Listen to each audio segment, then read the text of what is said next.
Okay, so we have Professor Laura Murphy, who is one of the world's leading researchers on forced labor in human rights and global supply chains. She has led groundbreaking investigations on Uyghur forced labor in industries including solar, textiles, and automotive manufacturing. Her research has helped expose the systematic links between the Uyghur region and global production networks, influencing policymakers, journalists, and campaigners worldwide.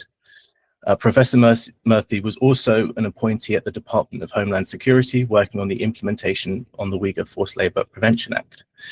We're equally honored to be joined by Luke de Pulford, the creator and executive director of the Inter-Parliamentary Alliance on China, otherwise known as IPAC. Luke is a leading human rights campaigner, widely recognized for his work building cross-party coalitions to challenge abuses in the Uyghur region and beyond. He previously co-founded and led the anti-slavery charity Arise, which he ran from its inception until 2022. We're also proud to say that Luke serves on the advisory board of Stop Uyghur Genocide. So with that being said, I will hand the digital stage over to Professor Laura Murphy. Okay, hi everybody, can you hear me? I kind of lost your sound, okay, good. Thank you so much for having me. It's really exciting because I can see a lot of names I recognize here on the screen. So hello to all of you I already know, and hello to those of you I don't yet know. I hope I get to know you soon. You know, today's topic is about forced labor in the Uyghur region and green energy supply chain, solar primarily, but we'll also talk a little bit about EVs, lithium batteries, and other green technology as we go along. And I thought that we'd start with, I mean, many of you are on this call because you already know that the solar supply chain has significant exposure to the Uyghur region and the manufacturing of goods made with forced labor. But I thought I'd give you a little bit of an update on what we know right now about what's going on in that industry, in particular in solar, and then talk about what I think is happening. What do we know? What do I think is happening? And what do we need to do? And so I'll start with what do we know right now. So looking backwards, when we first started doing the research at Sheffield Hallam on forced labor in the Uyghur region, the first report we did was on solar, and it was in 2021. At that time, 45%, upwards of 45% of the world's polysilicon was made in the Uyghur region. And we were able to document numerous companies in the region that were engaged in the forced labor program, labor transfer programs. Today, interestingly, the Uyghur region only accounts for 24% of the polysilicon worldwide. This is attributable to a lot of different reasons. Some of it has to do, some small amount of it has to do with the fact that many people around the world have said we do not want to purchase forced labor made polysilicon, right? We don't want solar panels that are made with polysilicon from the Uyghur region. But more than that, actually, expansion of the industry as a whole across all of China and across all of the world has shrunk the proportion of the polysilicon made in the Uyghur region relative to what's being made around the world. And so we're seeing a shift in supply chains that is still significant for us to remember, that the amount of polysilicon being made in the world, all around the world, including in the Uyghur region, is increasing rapidly to meet our global climate goals, to meet our demand for solar panels. As that expansion is happening, the proportion of that made in the Uyghur region is shrinking. But there's a catch, and a catch that a lot of people don't want us to pay attention to. And that is that while the proportion of polysilicon made in the Uyghur region to the rest of the world is shrinking, the proportion of metallurgical grade silicon made in the Uyghur region is growing. Metallurgical grade silicon is the precursor to polysilicon. To make metallurgical grade silicon, we refine, we melt rocks into this silicon. Then we refine it, we purify it even more to make it polysilicon. That metallurgical grade silicon stage, 53% of the world's metallurgical grade silicon is made in the Uyghur region today.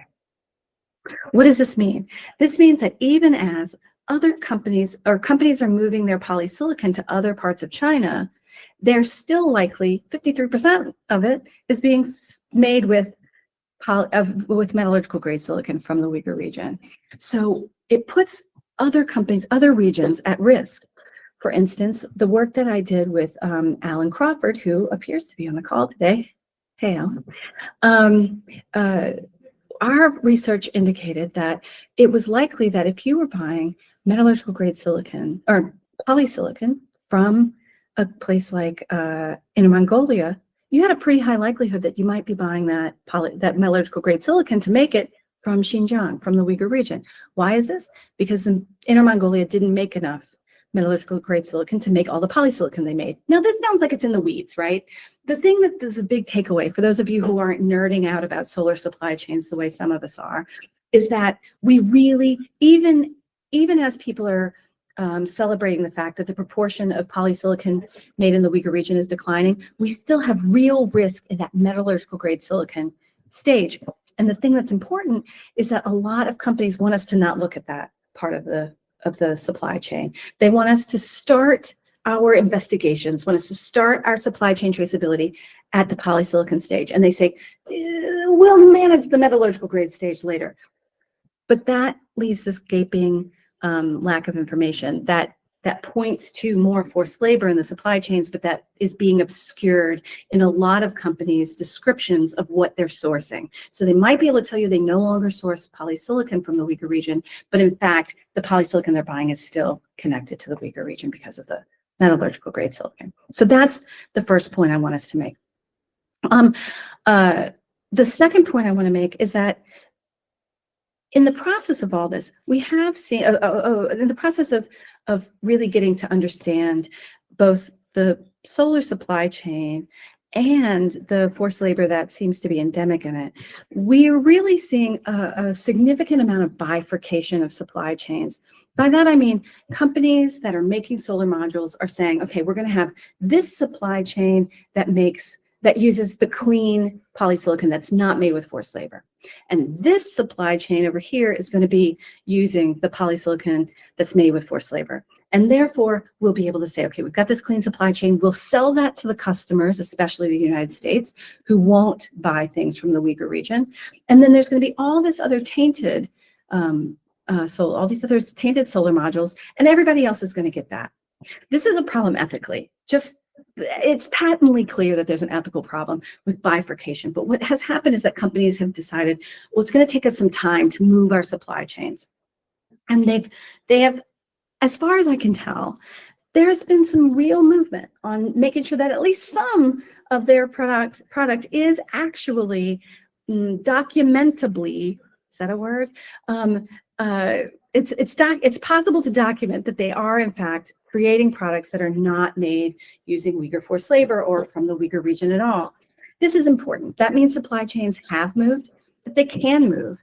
In 2021, a lot of companies said to us, oh, it's going to be impossible for us to move these supply chains. It turns out that's not true.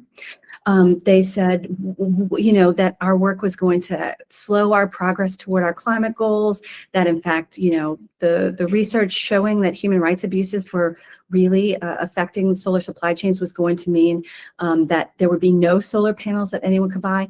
It turns out, interestingly, and really encouragingly, that is not the case at all. In fact, quite the opposite. Pointing out these rights abuses in the Uyghur region has actually led to an increase, how do I put it? A rapid increase in the production capacity of the whole solar supply chain.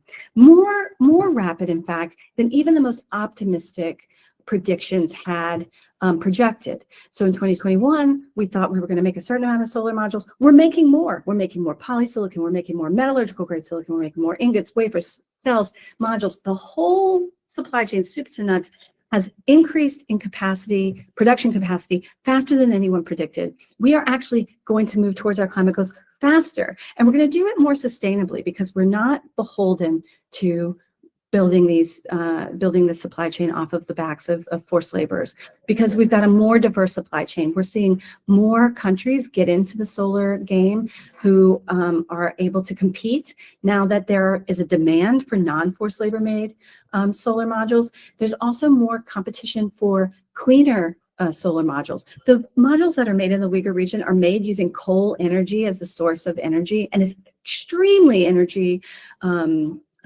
consuming process to make. And so we're seeing, companies say we not only want not forced labor made, but we also want low carbon footprints for our solar panels, et cetera. That's diversifying the supply chain. It's moving innovation forward because now the undercutting of the market is decreased. I'm not going to lie, there's still there's significant undercutting of the price of polysilicon by the Chinese government through incentives, subsidies, oversupply. That is making it really hard for businesses around the world to compete, continues to be hard to compete. However, what we've seen is that there has been a shift on the part of tons of companies to actually produce products for our demand. And so what does that mean to respond to the demand for non-forced labor made solar modules? So what does that mean? It means we got to fight harder. We got to have more demand for the clean stuff. We need more countries to say we won't import solar modules that are made with forced labor. We need and I think Luke will probably talk about the Great British Energy prohibition on purchasing anything that's likely to be made with forced labor. We need more things like that in more sectors, because human rights, the protection of human rights and the protection of the planet aren't in tension. In fact, we're seeing that the more attention we pay to human rights, the more likely we're able to force a diversification of supply chains that is good for any number of different reasons. Another pandemic, for instance.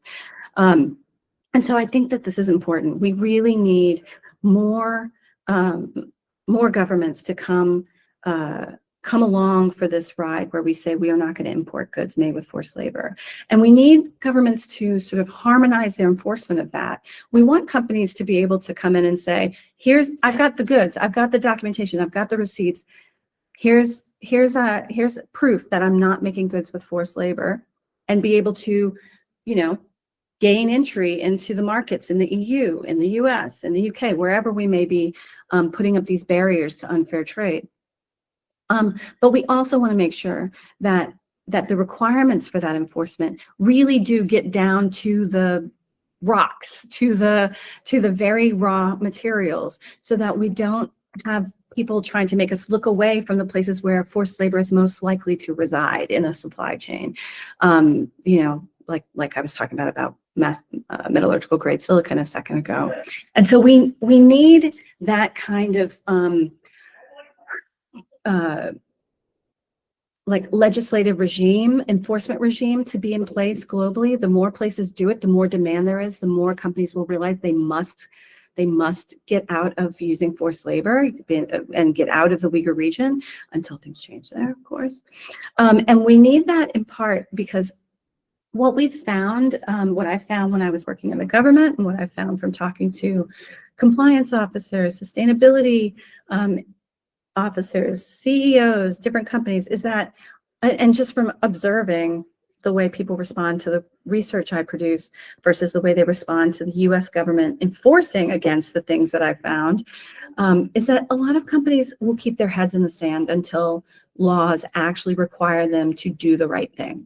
They will continue to buy the cheapest product, even though they know it's cheap because of incentives, carbon-based, energy, forced labor, et cetera, until somebody tells them to do it. And we saw this in a couple of cases where I put out a report, said this company is using forced labor, Uyghur forced labor. A year later, the US enforces against one of those companies in that report. Only then do we see the companies, the importers, start to change their behavior. And so it's really critical that we see countries get on board on this forced labor import ban, not least because consumers want it. Consumers don't want to have to look up where everything, they can't look up where everything they buy comes from. They want to be protected by their governments from being complicit in forced labor. And so governments need to get in line. Companies also need to get in line. And I'd say, like in the solar industry, in green tech, in EV industry, we know that there are supply chains that reach back to the Uyghur region. We know that some companies are reliant on the Uyghur region. And if we take lithium for an example, in 2022, 2023, one company alone opened 23 new subsidiaries in the Uyghur region to mine, process, and produce lithium and produce lithium-ion batteries. The entire supply chain, from exploration to finished battery, all being set up in the Uyghur region. And my concern is that we're going to see many more, especially green tech industries, being moved to the Uyghur region and being held captive there, the way we saw polysilicon. But we know now better. We know better now. We can stop this. We can really put pressure on companies to divest from that region, and also to stop sourcing from the region. But we have to really be serious about it, and we have to get ahead of it. We know where China is investing in the Uyghur region, and we can predict what the next frontier of forced labor in the Uyghur region is going to be, because they tell us. We don't have to predict it. We don't have to be Nostradamus. The Chinese government just writes these things in directives, and so we know what's up. And so we need to be getting ahead of this and not letting another industry, especially an industry that's so critical to our economies, our planet, to be held captive again. But I also want to make a plea to companies operating in China or sourcing from China. And that plea is that we need more transparency from you. I do believe that there are some solar companies that have managed to bifurcate their supply chain, and then perhaps even have managed to exclude Xinjiang altogether. But what's happened in the meantime, since we've been publishing, is that transparency is at an all-time low. Transparency is constantly on the decline in the solar industry, for instance. We see it in other industries as well, but where we used to see press releases when a company started a new supply contract with a supplier, we don't see those anymore. Where companies used to have a list of their suppliers and customers in their corporate annual reports, it's just a blank space now, or it just says customer 1, customer 2, customer 3. If you have a clean supply chain, we have no way to know that, right? We have, because of this deletion of any information that would give us insight. If you have done the right thing, we want to know that. And I know that it's hard. It's complicated to be between Chinese law and US law or UK law. But reporting on the basic facts of your supply chain is imperative if you're going to gain back trust of the global community, of governments, of developers, of the World Bank, et cetera. Right now, the solar industry is operating in a situation where there is a justifiable lack of trust in where they're getting their goods and whether they're telling us the whole story about how they're sourcing. And if we saw companies starting to come back out and be transparent, not talking about cheering from the rooftops that they've excluded Uyghur forced labor from their supply chains, although I would welcome that. But just simply reporting accurately who you are sourcing from, that would make a real change. That would be a real game changer for shifting trust back into the solar industry on this point. And that means also that the standards bodies that we are developing need to not be solely reliant on corporate interests to tell us what's right. If we have standards bodies that are driven by, paid for by corporate interests, and that have developed the standards solely on the decisions that were made by the major players who were, invested in the Chinese supply chain for solar energy manufacturing, then we're going to have a lack of trust there too. And that, I think, is where we're at with the Solar Stewardship Initiative right now. We're not at a point where we can trust that initiative. We're not at a point where we can trust those standards, because those standards were developed by the very companies that have every reason to not want us to look at what they're doing. And so any standard that is going to earn our trust is going to have to trace all the way back to the courts, and it's going to have to be required. It's going to have to be very transparent about what it is that's being certified. If it's only one entity within a conglomerate that's being certified, it's not ideal, but don't ever say anything about the whole company, ever, if that's the case, right? If it's only one tiny factory, we can't have any statements that are about the whole company as a member or as a certified body. This is really important to gain trust again in the industry. We need oh wait, I already said that.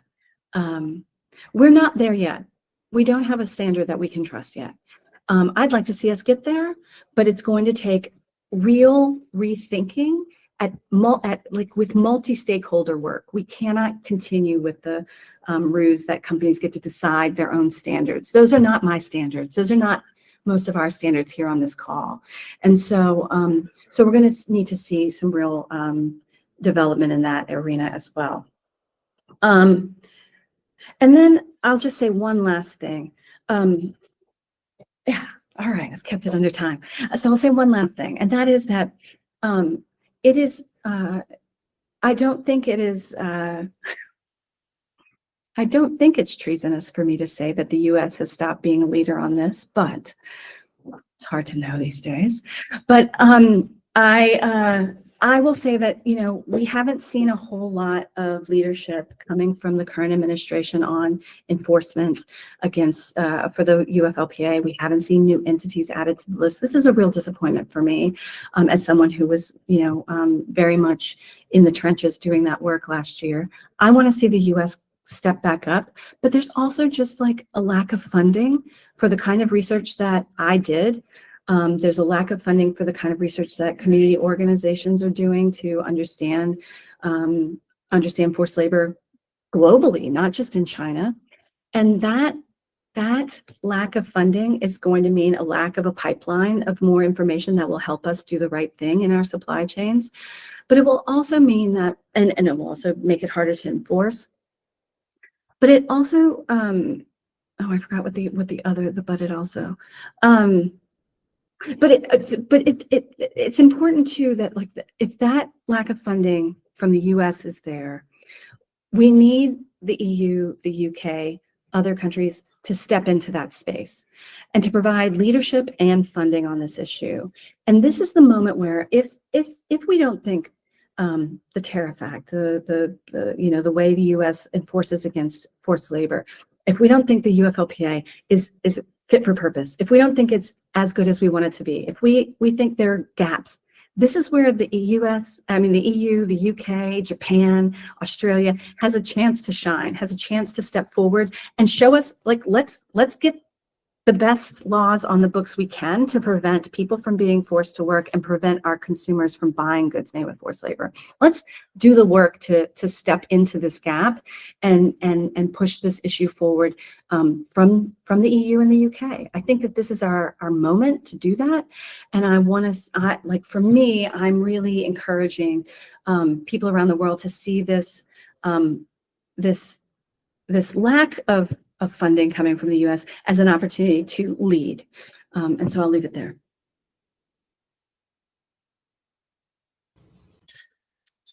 Thank you so much, Professor Murphy, for your incredible insights. Just a reminder to everyone, you can type in the in-call messages any questions you might have following what you just heard, and I'll get round to them, I'll read them out, and there will be a dedicated Q&A section.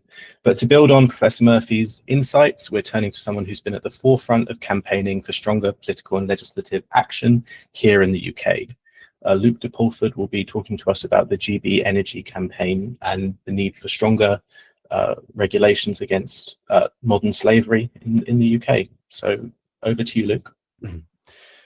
Thank you very much, James. And I've got to say to begin with, I am ludicrously unqualified to even be in the same room as Professor Laura Murphy, let alone speak alongside you on a panel. Laura's done more than any other human being in the entire world to shift the dial on this issue, and it really is a privilege to speak alongside you. I don't claim any great expertise in this area other than trying to get parliamentarians together to do stuff about it. That's really what I can bring to the table.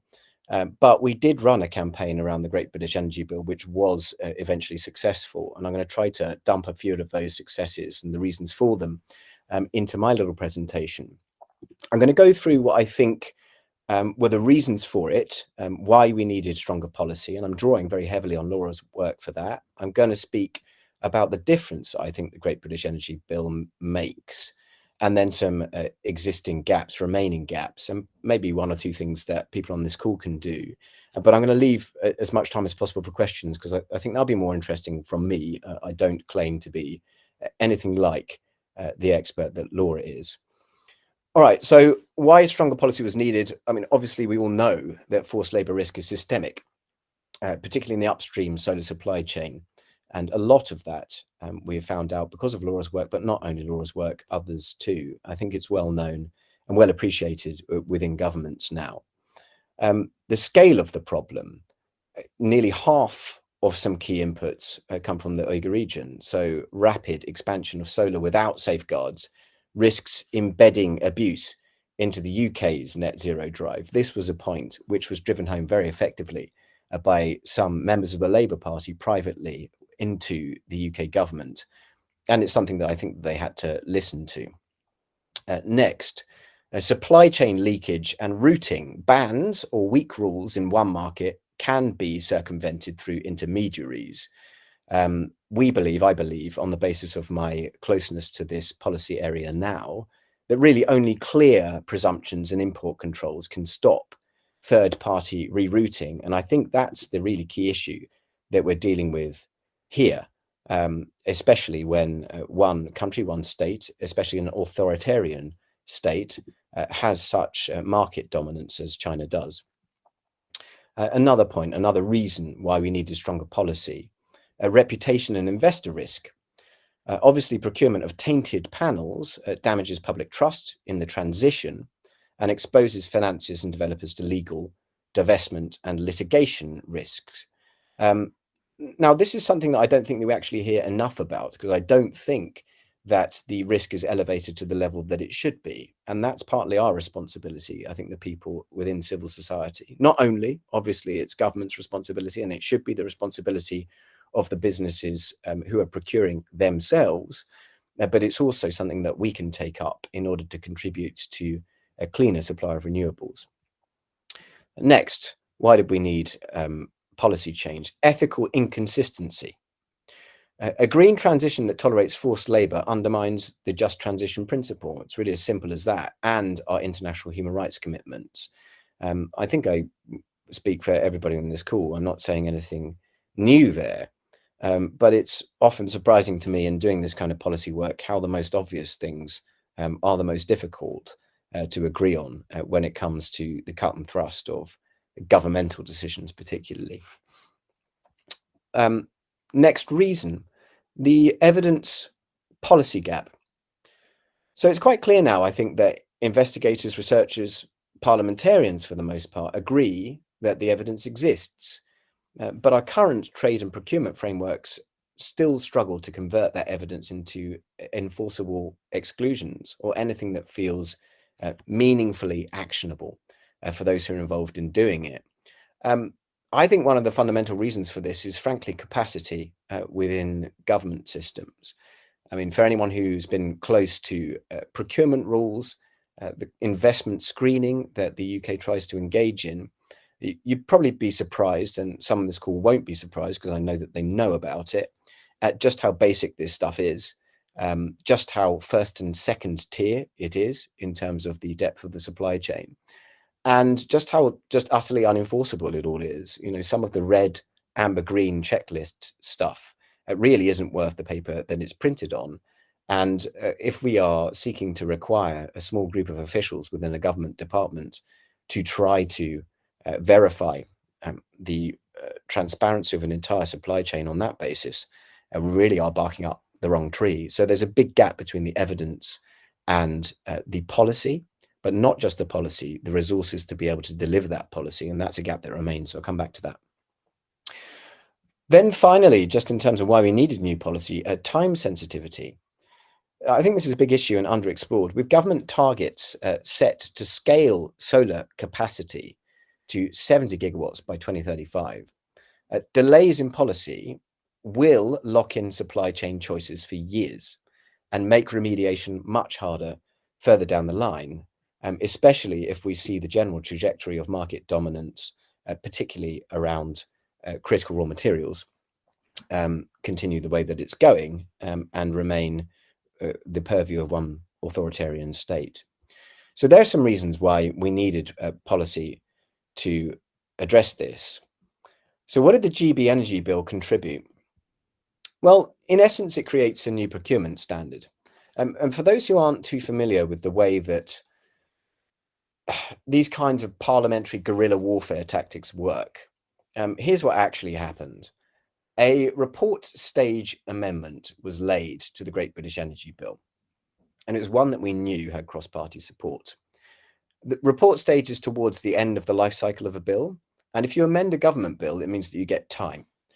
So within our system, the difference between that and a private member's bill is that the government controls time. So they don't have to give your private member's bill time, but they do have to give their own bill time. So if you amend their own bill, you've created a headache for them, but only if you can win a vote. The reason this was quite good in this case is that we knew that if we laid it in the House of Lords with Conservative, Lib Dem and a smattering of the crossbenchers, that we could beat the government. So that's what happened. And what we attempted to do was to take an existing standard from the Health and Social Care Act 2022, which was another successful amendment around procurement, to take that principle and kind of shove it in here. Now, in the Health and Social Care Act, without spending too long on this, the standard that somehow managed to succeed in securing, I think with the help of that department, honestly, and some very amenable civil servants and special advisors, that new standard requires the government to eradicate slavery. That's their language. And they chose that. It was actually arguably stronger than the stuff that we even tabled. But to eradicate slavery from healthcare procurement, which is quite a thing and very difficult to do. And they're really struggling with it, by the way. But that was established and that was precedent. So we thought, well, why can't we just take that and whack that into this new bill? Surely if it's been a government standard for one government department, it should be a government standard for another.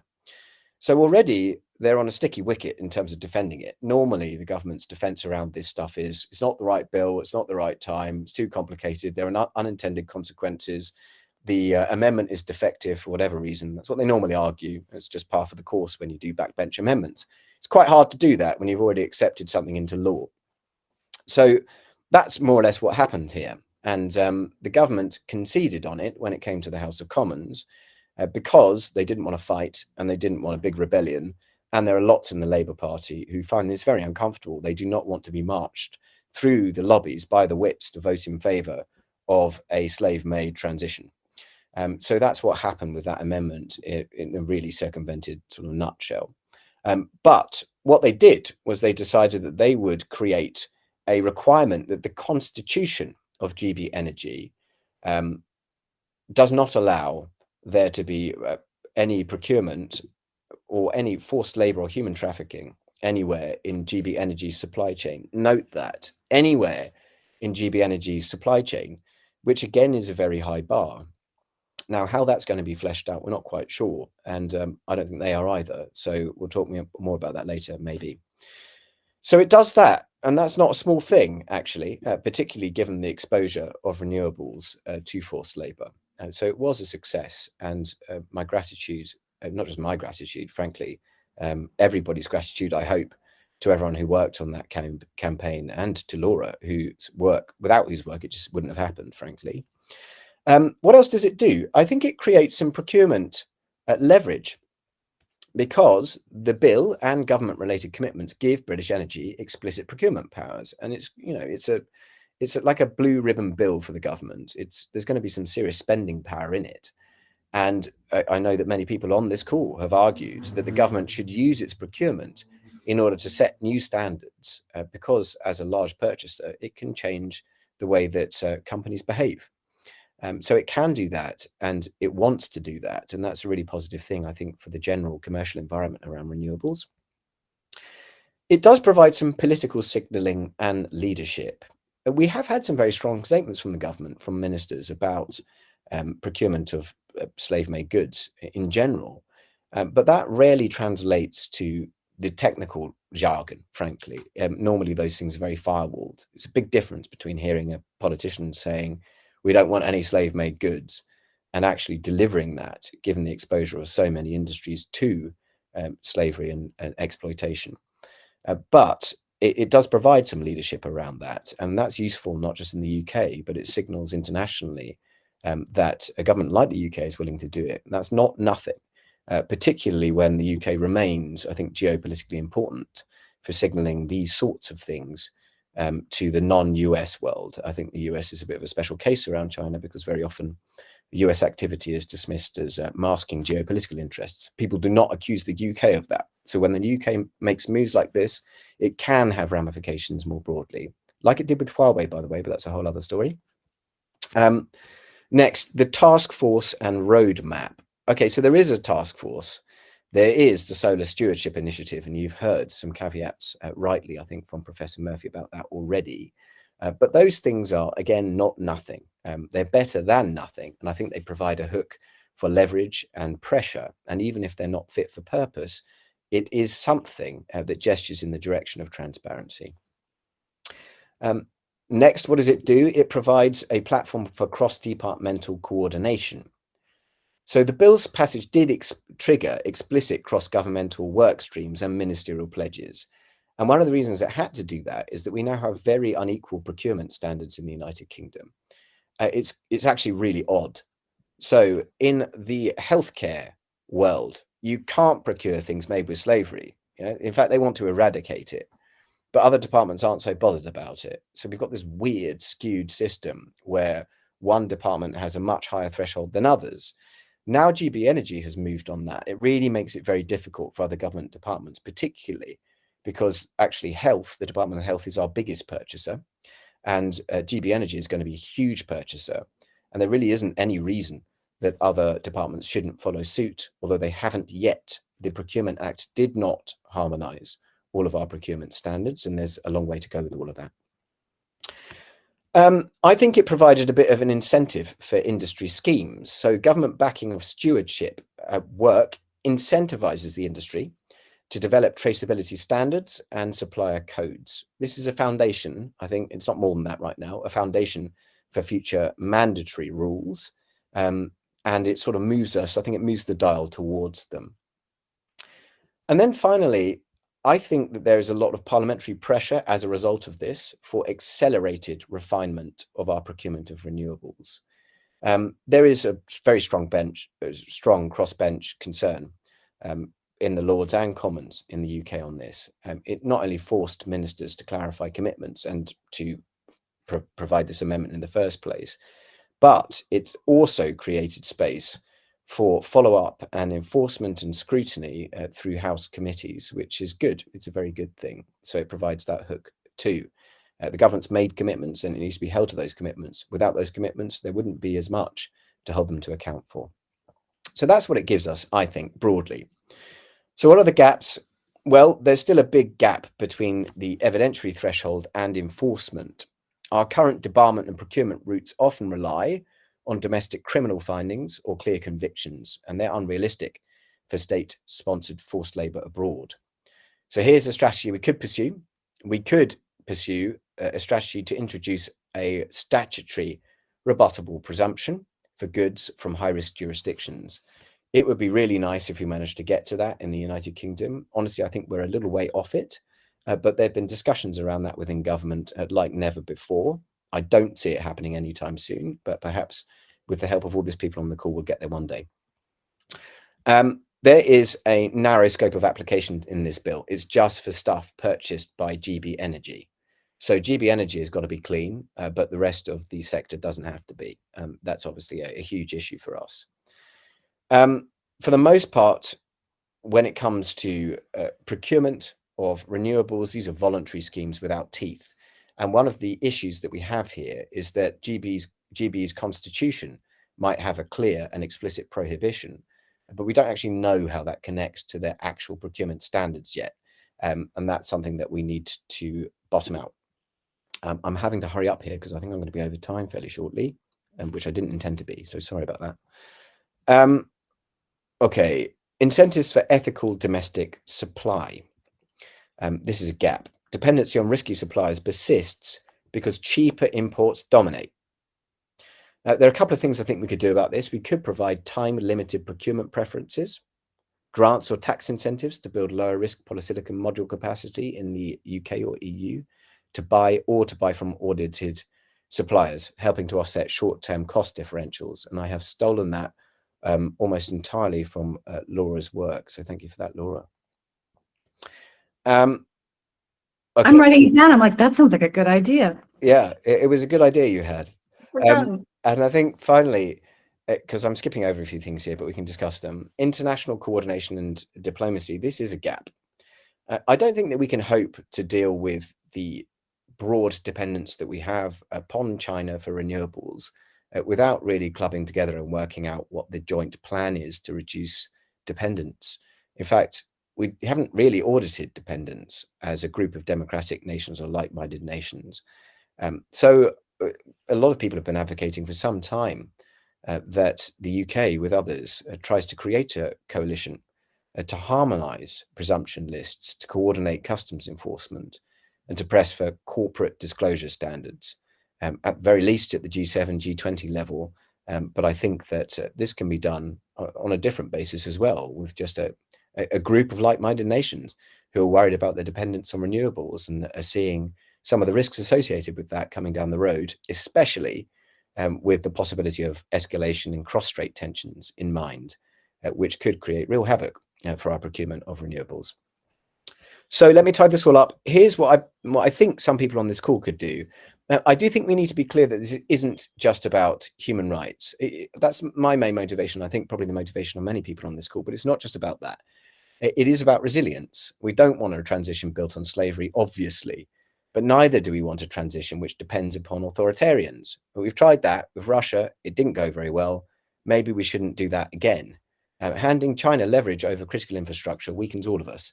It also imperils our ability to defend Taiwan, and that's a slightly different issue, but one nevertheless, I think, close to some of your hearts.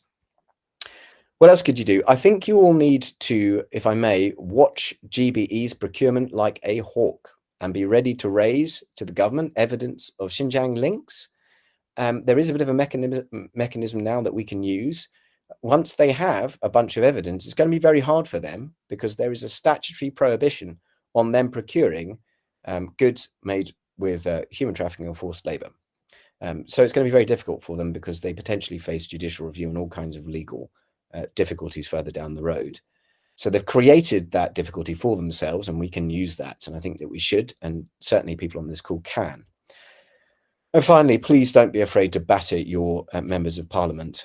This is something I always say, and I think people get bored of it, but people forget their power. You know, one letter, one individually written letter to a member of parliament matters a huge amount.